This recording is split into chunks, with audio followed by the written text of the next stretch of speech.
In this video, we cover launches to space for roughly the 4 weeks leading up to June 8th. Detailed coverage about the Starship Flight Test 4 is covered in a separate video. Visit the link shown to see that and other space videos. But in any case, that test doesn't count in our 24 launches to space this last month because there was no intent to achieve orbit. Starliner. You kind of forgotten about it already because of the Starship and so on. The Boeing people have finally managed to get their Starliner to carry crew up to the International Space Station, the ISS. It lifted off on June 5th. It did dock a day later. It turned out they had some problems with the thrusters, the attitude control thrusters, reaction control system, which they need so they can go right into the station. It was software. Once again, Boeing is not very good at software. They think that's what it is. That basically what happened is the thrusters just get marked as being bad, even when they're not bad. So it's like they have bad alarm limits. Somehow or other they think if they're slow to, who knows what they're thinking. I'm surprised that they haven't figured out, well, what are these limits? It's like they say, well, we don't know what the software is doing. Well, who wrote this software? Probably some third-party contractor that was an intern that has long since gone on to work somewhere else, be my guess. It's not impressive because they've had these problems before. This is not the first time they've had problems with thrusters. So anyway, the other thing is they knew they had some helium leaks, but they figured that was actually okay. But there were some different helium leaks that appeared. Now the helium leaks are neat. I don't know if they're thrusters for maneuvering, if they work directly off the helium or if they pressurize what actually does. I'm not even sure which way they do it, but either way, you need helium. And they actually had to repressure. They must carry some extra equivalent of tanks with them. And they repressurized it, but it took them a while to do all that, so that was extra, but they finally got it. Read that secondary report, but the same helium connector caused a problem with docking. They couldn't dock the first time. They had to back it off and do it again because of the same helium problem with the ejector. Yeah, so they even knew they had a problem with it. It's probably some kind of a seal problem of some sort, but why didn't they solve it? We don't know. What's interesting is United Launch Alliance, that's been around for quite a while. It's a combination of Boeing and Lockheed Martin.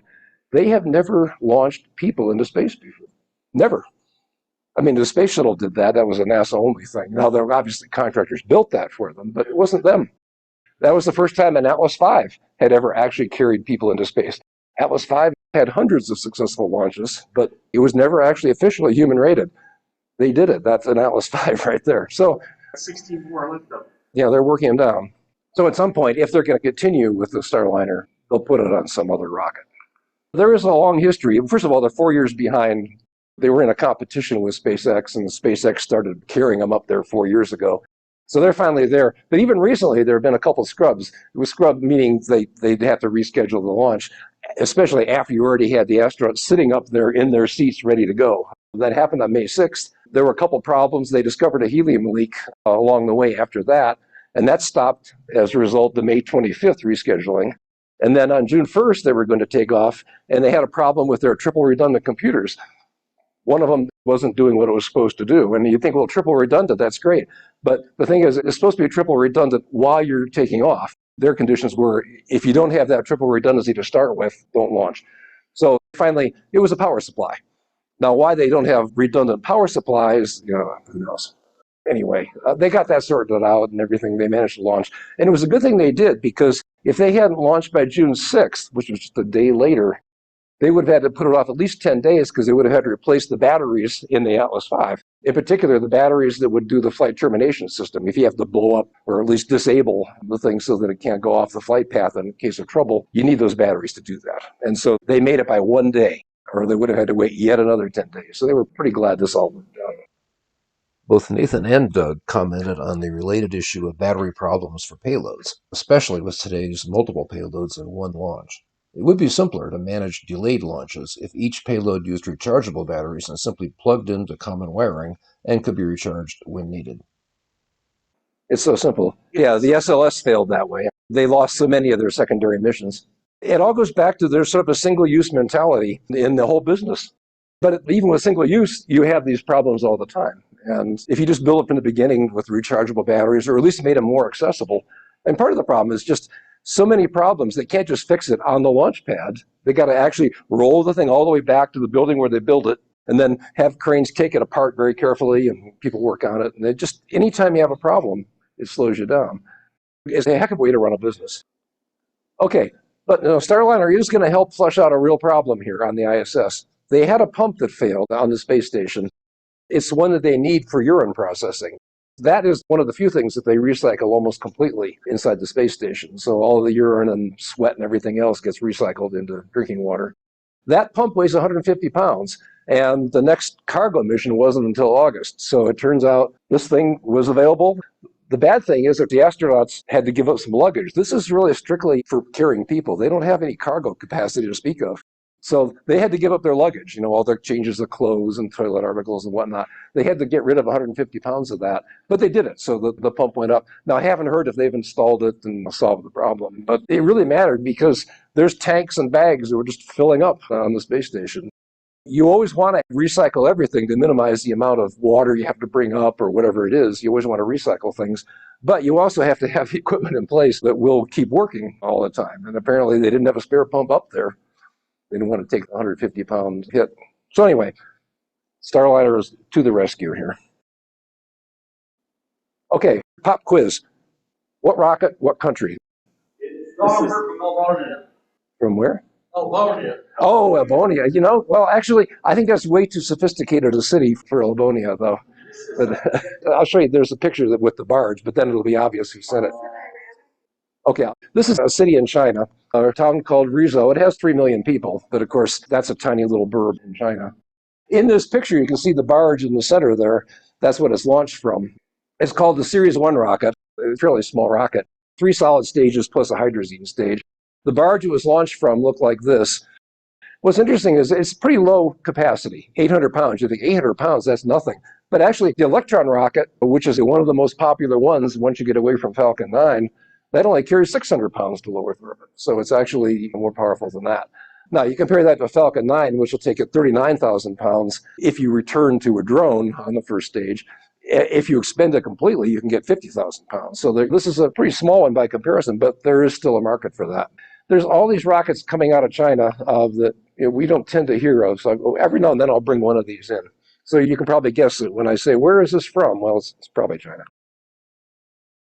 Okay, now we're at the point where we can ask, how many launches do you think we've had? And you're going to say 1 million. Doug does that a lot. Oh, you're really coming down. I'm impressed. 19. Okay, we're getting closer now. This is the Starship taking off. Wait a minute, didn't you do your research? Oh, she was spot on last time because she actually cheated and looked. It's not cheating, it's doing your homework, yeah. I'll bet you were a good student, weren't you? Okay. There's 24. 24 is the answer. So you were closest. We have a winner. I'll point out just a couple of things in all these various launches. This time you have much more other people, like you have North Korea doing a launch. That one failed. It wasn't just all China and America, which is what it had been more recently. I will point out, SpaceX people are getting serious about Starlink having direct-to-cell communications capabilities, talking directly to your cell phone. I put them in parentheses there. The third one down is the first of the Starlinks adding direct-to-cell capabilities to the satellites. They already had maybe 30 or 40 of those up there. They put up 39 just in this time period. They've been doing 13 on every flight. So they do a total of 20 satellites, and of those, 13 of them have this direct-to-cell capability, meaning they have the much bigger antennas so that they can actually communicate with your cell phone. Starting off just with text. Unmodified cell phones? Unmodified cell phone, yeah.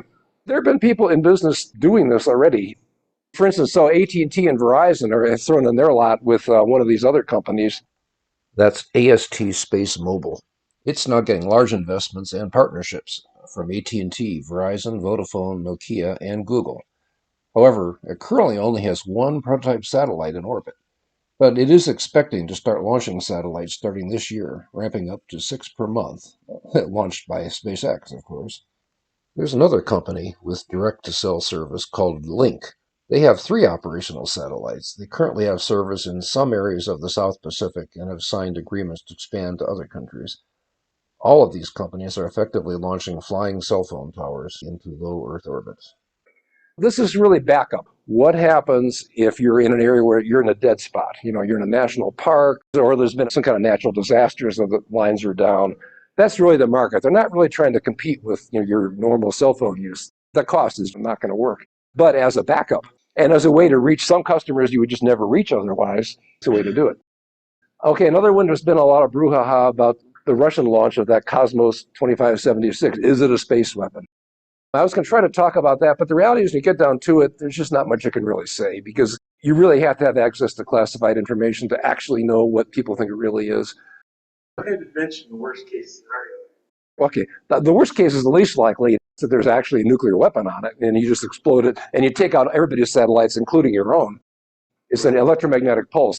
The pressure wave that destroys most things on Earth isn't really an issue so much in space because there's no medium to transmit that. But the electromagnetic pulse will knock out everything. Then there's the danger that when all those satellites are no longer operational, they'll drift and their orbits will decay, and they could even start colliding, which generates debris, which collides with even more satellites, starting a cascade effect called the Kessler syndrome. Orbits could become unusable for years. But if the Russian goal is, say, to take out the Starlink satellites, they could more easily do that by just launching small pebbles or even sand to the Starlink orbits, but in the opposite direction. At a relative velocity of over 34,000 miles an hour, it'd be easy to destroy a lot of satellites and, because of the kinetic effect, change their orbits more drastically and quickly than an EMP pulse. The notion is that it's in a very strange orbit, Mm-hmm. and there's like no use for this orbit, no non-military use. Well, for surveillance, I mean, actually, we have one in that same orbit. We have a spy satellite in that exact orbit, and that's one of the complaints is it's actually following ours. And the notion is that it basically just grazes the inside of the inner Van Allen radiation belt. And the Russians have said that, oh, well, they're testing radiation of our equipment. And it's like, yeah, well, if you're going to do that, you need to jack it up about 1,000 miles higher. And so the rationales that they have given for what it's doing don't really make sense. Yeah. And on the other hand, if there is a nuke on board, it's at the perfect altitude to wipe out everything below it. Yeah. So, I mean, and, I don't doubt that they have planned for it. Whether that's what's in this one or not. I think a more likely one, if you're going to put anything nuclear up there, you're probably going to put up a reactor to provide the power so that you can have some kind of directed energy weapon just to point and pick off individual satellites. That to me seems a lot more likely because, I mean, they rely on this stuff. I mean, I guess they don't really care about their own astronauts. If they get wiped out, they don't really care when you get down to it. But, they do care about their own satellites. They have a lot of the older ones like we do that are way, way up in geosynchronous orbit. But still, they're going to have some. Doing everybody, actually, China would get so mad. I mean, probably, if anything, China would probably stop them from doing it because they say, hey, they've already committed way too much to low Earth orbit stuff, including their own space station. They would be very unhappy. I think it's actually unlikely that they would actually just blow something up. Now, they might threaten to. And that's what deterrence is all about. You hope you never actually have to do it. So they can threaten, and it's always possible. Yeah, who knows? There's always been a lot of these satellites that are sort of the inspector kind, where basically they go up and they're very maneuverable and they go up and they look at your stuff. Maybe they're intercepting your signals. Maybe they're trying to figure out your technology. And there's the implied threat that they can just crash into you or have robot arms to dismantle you and all that kind of thing. And everybody's done that, actually, China, Russia, and America. We all have that kind of capability. I don't think there's that much of it actually deployed, except maybe the Chinese, because they demonstrated in geosynchronous orbit. Well, actually, so did we. So it's all possible. But the reality is, we probably aren't going to know. Let's see, what else? Oh, one interesting one. Okay, one of these launches, one of the Chinese ones, included one that was in a new category, relatively new category of satellite called very low Earth orbit, VLEO. We always think of low Earth orbit, you're up a couple hundred miles or whatever. Well, lower Earth orbit, in the past, we didn't think about it that much because satellites will not stay up very long. There's just enough friction that'll slow down. But still, they can go around and make quite a few orbits. And if they're powered one way or another, maybe they can keep themselves aloft.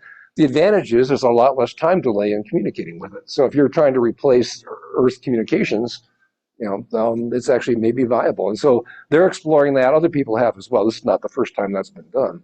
But everybody's kind of looking into doing these kind of things. Anyway, it's just interesting that there is more and more of that. I mean, of course, there's also people looking at having really high altitude planes too, including solar powered planes that would be up, 100,000 feet or something. So all these kind of things people are still looking at. Well, we talked about Korea having a failure. They originally had just solid rockets because military heritage. That's what you want for military use. You can keep them around forever and launch them instantly. They were trying to convert over to liquid fuel. For the first stage. They're trying to use kerosene now, like Falcon 9, and they're having trouble. And it seems like it's the liquid fuel conversion. Okay, page 2. I highlighted that first one there. It's one of a project from the European Space Agency, and it kind of shows you how far behind they've gotten. That for their own programs, they have some kind of a satellite program. They're launching on Falcon 9s, just like everybody else has to. That Series 1, I showed you the picture of that. They can launch from sea or from land. They've done both. This particular one was a sea launch. And of course, the Russians keep doing their normal thing of taking cargo to the space station or taking crew to the space station. Continue doing that. With all the problems in the world going on, they're still holding up their end of the bargain on space station.